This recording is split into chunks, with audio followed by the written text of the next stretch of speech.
लगे कि आतिशी तो एक रिमोट कंट्रोल वाली सीएम है, और ये आरोप ही नहीं लगे बल्कि जैसे आपने अभी कोट करके बताया कि अरविंद केजरीवाल ने खुद जो है मंच से, भरे मंच से ये कह दिया था कि आतिशी जो है ये तो टेम्परेरी। आम आदमी पार्टी की हार के बाद, जी हां, सबसे बड़ा खुलासा। आखिरकार दिल्ली में आम आदमी पार्टी के हार के बाद में कौन सबसे ज्यादा खुश है, और आखिरकार आम आदमी पार्टी की हार के बाद में वो तमाम बड़े खुलासे अब होने शुरू हो गए हैं जो 4 कमरे के अंदर बंद थे।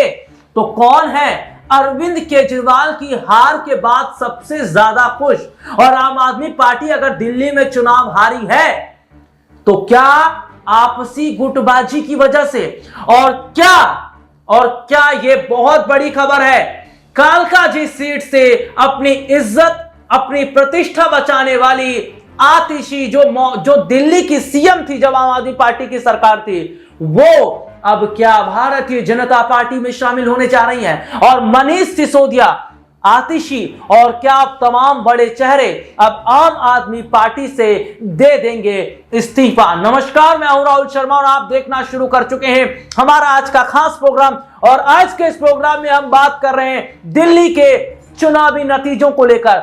8 तारीख के चुनावी नतीजों को देखकर अरविंद केजरीवाल पूरी तरीके से यहां पर हैरान परेशान हो गए। दिल्ली की जनता ने जो खेल बिगाड़ दिया आम आदमी पार्टी का, उसके बाद में यह देखा जा रहा है कि क्या आम आदमी पार्टी की जो हार हुई, इस हार की सबसे बड़ी वजह क्या आम आदमी पार्टी के अंदर गुटबाजी थी। तमाम हम मुद्दे लेकर बात कर रहे हैं। शुरुआत कर चुके इस मुद्दे पर हमारे साथ बातचीत करने के लिए मौजूद हैं हमारे खास सहयोगी अब्बास भाई। अब्बास भाई, बहुत बहुत स्वागत है इस प्रोग्राम में आपका।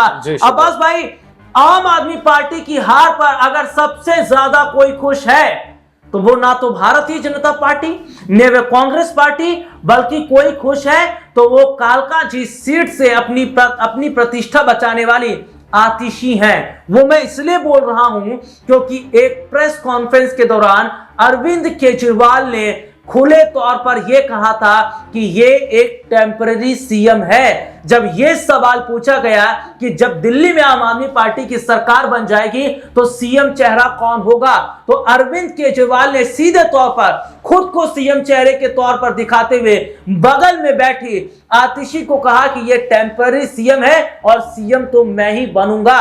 और उसके बाद में देखा यह जा रहा है कि आतिशी और अरविंद केजरीवाल के बीच में अनबन शुरू हो गई थी, आम आदमी पार्टी के बीच में लड़ाइयां हो रही थी। और क्या वाकई आतिशी बहुत ज्यादा खुश हैं? आम आदमी पार्टी का घमंड भी टूटा, केजरीवाल अपनी सीट नहीं बचा पाए, लेकिन अब आतिशी आम आदमी पार्टी के साथ न रहकर बीजेपी की तरफ जाएंगी। देखिए, बिल्कुल ये देखा जा सकता है कि जिस तरह से आतिशी सिंह का सीएम बनाने के बावजूद अपमान जो है वो अरविंद केजरीवाल के द्वारा किया गया, ये अपने आप में बहुत ज्यादा वो है, क्योंकि ये आरोप लगे कि आतिशी तो एक रिमोट कंट्रोल वाली सीएम है, और ये आरोप ही नहीं लगे बल्कि जैसे आपने अभी कोट करके बताया कि अरविंद केजरीवाल ने खुद जो है मंच से, भरे मंच से ये कह दिया था कि आतिशी जो है ये तो टेम्परेरी सीएम है, बल्कि सीएम तो मैं हूं। जबकि अरविंद केजरीवाल को इसका वैसे तो जवाब देने में बहुत ज्यादा माहिर है, तो क्या उसको घुमा फिरा कर वो ये नहीं कह सकते थे कि हम ये मीटिंग करेंगे, उसके बाद में तय करेंगे कि सीएम कौन होगा। ऐसे आप एक मंच पर बैठ करके सामने जो है आतिशी सिंह बैठी हैं, उसके बाद में आप सामने मुंह पर इतनी बड़ी बात एक सीएम के लिए बोल रहे हैं कि हम ये मतलब टेम्परेरी सीएम है, तो ये कहीं ना कहीं महिलाओं का अपमान था और सीएम का अपमान था और आतिशी सिंह का पर्सनली तौर पर भी अपमान था। यानी तमाम तौर पर देखा जाए तो महिलाओं का भी अपमान, सीएम की कुर्सी का भी अपमान और आतिशी सिंह जो पार्टी के वरिष्ठ नेता हैं उनका भी अपमान। तो इसलिए बिल्कुल आपका सवाल जायज है, आपके इस हार से जो है कौन सबसे ज्यादा खुश है, तो आतिशी सिंह बिल्कुल खुश, अंदर अंदर जरूर खुश होंगी कि अरविंद केजरीवाल को उस बात का जवाब मिल गया जो उन्होंने मेरा अपमान भरे मन से किया था। जी अब्बास भाई, मेरा इसमें एक सवाल है, क्या आम आदमी पार्टी के प्रमुख अरविंद केजरीवाल इतना ज्यादा अहंकारी हो गए थे, इतना ज्यादा घमंड उनमें आ गया था कि वो ये तक बोल बैठे थे कि मुझे दिल्ली में हराने के लिए प्रधानमंत्री नरेंद्र मोदी को दूसरा जन्म लेना पड़ेगा। वो इतने अहंकारी हो गए थे कि ये कह रहे थे कि दिल्ली का मालिक मैं हूं, जबकि दिल्ली की मालिक दिल्ली की जनता है। ये चुनाव के नतीजों ने तय कर दिया। तो आम आदमी पार्टी अगर चुनाव हारी है तो क्या ये अरविंद केजरीवाल का अहंकार ही था? क्योंकि आपको परमानेंट, आपको टेम्पररी सीएम नहीं बोलना था आतिशी को, और आम आदमी पार्टी में फूट भी कहीं ना कहीं दिखती नजर आ रही थी। और ऐसे में देखा जा रहा है कि जहां मनीष सिसोदिया पर जो आरोप लगे वो पूरी तरीके से अभी कहा जाए उसका मामला कोर्ट में चल भी रहा है, और जिस तरीके से आम आदमी पार्टी के कई बड़े चेहरे चुनाव हार गए हैं, उसके बाद में क्या ये लोग बीजेपी की तरफ अब भागते नजर आएंगे?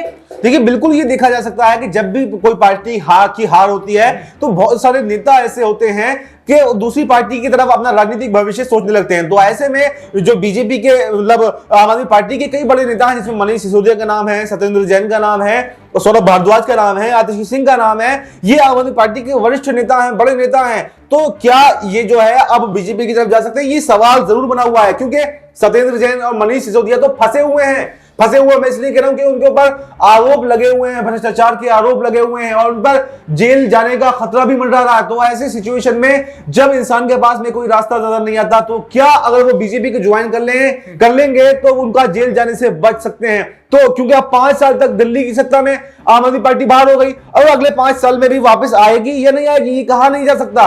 तो ऐसे में अपने राजनीतिक भविष्य को साधने के लिए, अपने ऊपर लगे हुए आरोपों को खत्म करने के लिए बड़े नेता जो हैं बिल्कुल ऐसा सोच विचार कर सकते हैं। क्योंकि अब तक तो आम आदमी पार्टी ऐसे झूठे आरोप लगाया करती थी कि हमारे पार्टी के नेताओं पर जो बीजेपी इल्जाम लगा रही है वो गलत लगा रही है, संपर्क में है, ये है वो है। अभी चुनाव से पहले मतलब नतीजों से पहले अरविंद केजरीवाल ने कहा था कि हमारे 16 उम्मीदवारों को बीजेपी खरीदने की कोशिश कर रही है। अब्बास भाई, एक बड़ी खबर है, मैं आप अपनी बात आगे जरूर रखिएगा।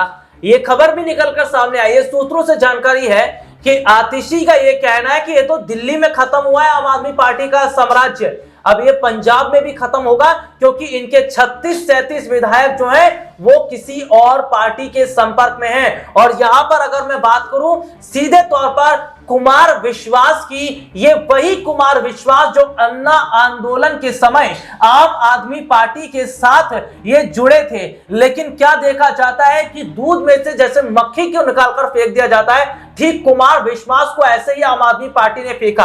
और अब जो दिल्ली में आम आदमी पार्टी की हार हुई उस पर कुमार विश्वास ये कह रहे हैं कि अब इनका बुरा वक्त शुरू हो गया है, दिल्ली की जनता ने इनका घमंड तोड़ा है, दिल्ली ही नहीं ये लोग पंजाब में भी बुरी तरीके से सिमटने वाले हैं।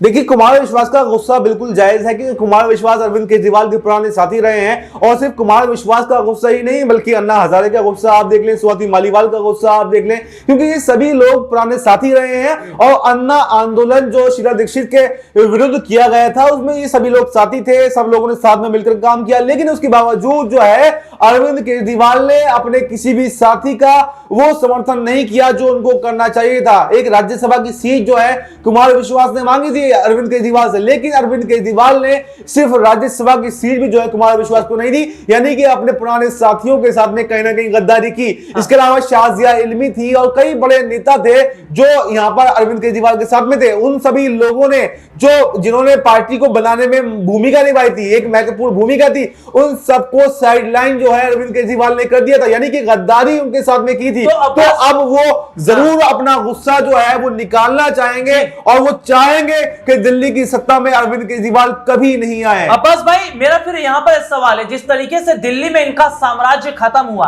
क्या पंजाब की बारी है? और पंजाब मॉडल को लेकर दिल्ली में ये तमाम बड़ी बड़ी बातें कर रहे थे, या उसका मतलब ये है कि पंजाब में जो मॉडल इन्होंने बनाया, लागू किया, वो कहीं ना कहीं दिल्ली में कामयाब नहीं हुआ, ये दिल्ली में भी फ्लॉप साबित हो गए हैं और अब पंजाब की बारी है और पंजाब में भी आम आदमी पार्टी पूरी तरीके से बिखर रही है। देखिए, पंजाब में तो ये पहले से खबर आ रही है, दिल्ली चुनाव से पहले से खबर आ रही है कि पंजाब में आम आदमी पार्टी की स्थिति अच्छी नहीं है, क्योंकि भगवंत मान जो पंजाब के मुख्यमंत्री हैं, लोग उनसे खुश नहीं है। और जो वादे आम आदमी पार्टी ने पंजाब के अंदर किए थे उन वादों को भी आम आदमी पार्टी पूरा नहीं कर पाई। तो एक आक्रोश जो है वहां की जनता गुलाब आम आदमी पार्टी पर फूटने लगा है। चाहे आप क्राइम की बात कर लें, चाहे आप किसी भी चीज की बात कर लें, क्राइम रेट लगातार पंजाब के अंदर बढ़ता जा रहा है और तुम्हारे ड्रग्स जैसी जो करते हैं ये वहां पर बढ़ता जा रहा है। तो तमाम तरीके से अगर देखा जाए तो पंजाब की स्थिति बद से बदतर की तरफ अब जाती जा रही है। तो ऐसे में अब जो जनता है, जो समझदार जनता है, उसका गुस्सा आम आदमी पार्टी पर फूटता हुआ दिखाई जा रहा है, क्योंकि दिल्ली के बदौलत ही पंजाब में सरकार बनाने में आम आदमी पार्टी कामयाब रही थी। और जब दिल्ली में आप नहीं रहेंगे तो मुझे नहीं लगता कि पंजाब में आप वापसी कर सकते हैं। पंजाब में सरकार गिरे या ना गिरे ये कहना तो अभी आसान नहीं होगा, संभव नहीं होगा, लेकिन पंजाब में क्योंकि 27 में चुनाव है, 27 में वहां पर आम आदमी पार्टी नहीं जीतने वाली है, यह निश्चित तौर पर कहा जा सकता है। यह निश्चित तौर पर कहा जा सकता है। और क्या दिल्ली के बाद अब अगला नंबर पंजाब का है,